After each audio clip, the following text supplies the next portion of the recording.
இப்பள்ளியின் தோற்றம் முதல் அதன் வளர்ச்சியின் ஒவ்வொரு அணுவையும் பார்த்து மகிழ்ச்சி கொள்ளும் எங்கள் பள்ளியின் தலைவர் அவர்களை தலைமை உரையாற்ற அழைக்கிறோம். அனைவருக்கும் வணக்கம்.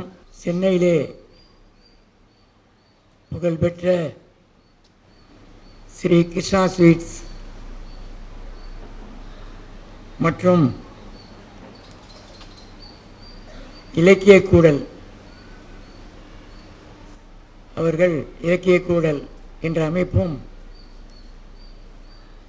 ஆத்திசூடி என்ற தலைப்பிலே மாணவர்களுடன் தொடர்ந்து பல்வேறு தலைப்புகளிலே உரையாடல்களை நடத்தி வருகிறார்கள். இன்றைய தினம் எது தொண்டு என்ற தலைப்பிலே இன்றைய நிகழ்ச்சி ஏற்பாடு செய்யப்பட்டுள்ளது. கடந்த முறை நட்பு குறித்து ஒரு அற்புதமான நிகழ்வு நடைபெற்றது.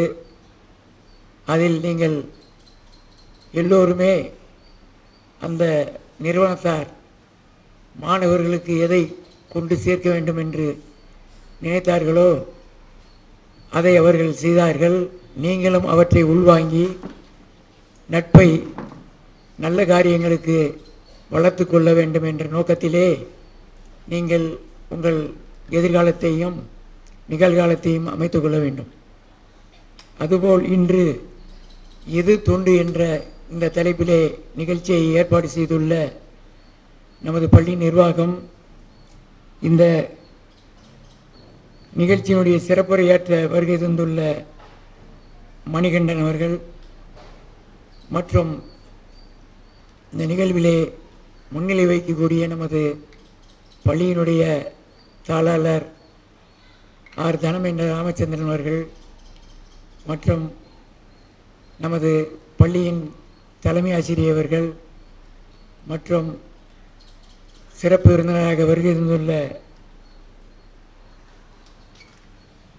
மணி அவர்கள் செயலாளர் இலக்கிய கூடல் மற்றும் நன்றி உரையாற்ற இருக்கின்ற தமிழாசிரியர் எல் மேனகா அவர்கள் அனைவருக்கும் மற்றும் ஆசிரியர் பெருமக்கள் மாணவ மாணவியர் அனைவருக்கும் வணக்கத்தை கூறி இந்த கீழே வந்தவுடனே தான் இந்த தலைப்பை எனக்கு சொன்னாங்க. போன வாண்டியும் அப்படி தான் நட்பு குறித்து அப்படின்னு கீழே அந்த படிக்கட்டில் ஏறும்போது தான் அதை யோசிக்கிட்டது தான். அதுபோல் தான் இன்றைக்கும் கீழே வந்தவுடனே சொன்னாங்க. நமது முதல்வர் அவர்கள் சில கருத்துக்களை அந்த தொண்டுங்கிறதுக்கு நல்ல அருமையான உதாரணங்கள் பெருந்தலைவர் காமராஜர், வடலூர் வள்ளலார், ராமலிங்க அடிகளார் அவரை பற்றி சொன்னாங்க. அது மாதிரி எவ்வளவோ உதாரணங்கள் இருக்கிறது. தொண்டுங்கிறது தனி ஒரு மனிதனுக்கு மட்டும் செய்வது தொண்டு கிடையாது. நம்ம செய்கிற தொண்டு எல்லா தரப்பு மக்களுக்கும் பயன்பட வேண்டும். அது கல்வி பணியாக இருக்கட்டும். அவங்க சொன்ன வள்ளலார் இதில் தொடர்ந்து அடுப்பு எரிஞ்சிக்கிட்டே இருக்கும், சமையல் நடந்துக்கிட்டே இருக்கும், எல்லாம் பசி இல்லாமல் சாப்பிட்டுக்கிட்டே இருப்பாங்க. இருக்கக்கூடியவர்கள் அங்கே நெல் அரிசி எல்லாம் கொண்டு கொடுப்பாங்க, சமையல் சாமான்கள்லாம். அந்த அளவுக்கு ஒருத்தவங்க செய்கிற தொண்டு, அவங்க பொருள்களை கொடுக்குறாங்க.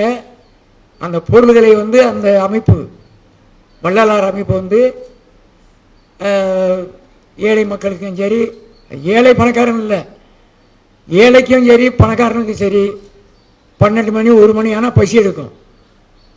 அப்போ பசியோடு இருக்கிறவங்க எந்த தரப்பு மக்களானாலும் அந்த உணவு சாப்பிடணும். அதுதான் அவருடைய கொள்கை. அதை அவருடைய மறைவுக்கு பின்னாலேயும் அந்த அமைப்பு அதை செய்துட்டு வர்றாங்க. அது மாதிரி காமராஜர் கல்விக்கு வித்திட்டார்கள். அது கூட எப்படின்னா நல்ல ஒரு பொது பணி தான்.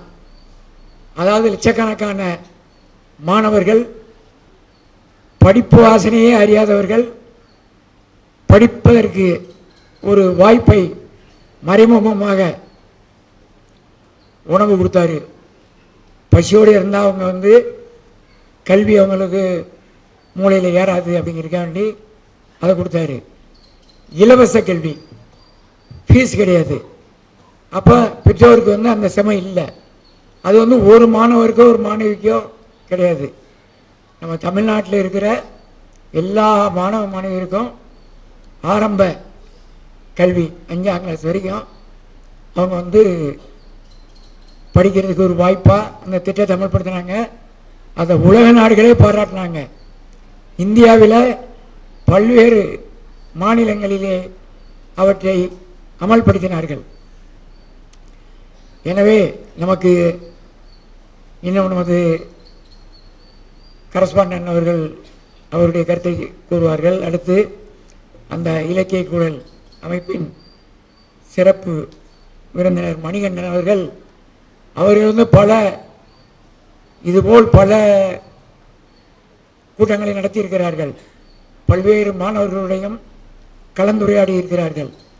அவர்கள் நம்மளெல்லாம் அறியாத கருத்துக்களை எல்லாம் சொல்லுவாங்க. அவற்றையும் நீங்கள் எல்லாம் சிறப்பாக உள்வாங்கி உங்கள் எதிர்கால வளர்ச்சிக்கும் முன்னேற்றத்திற்கும் நீங்கள் அந்த கருத்துக்களை பயன்படுத்த வேண்டுமாய் கேட்டுக்கொண்டு விடைபெறுகிறேன். நன்றி, வணக்கம்.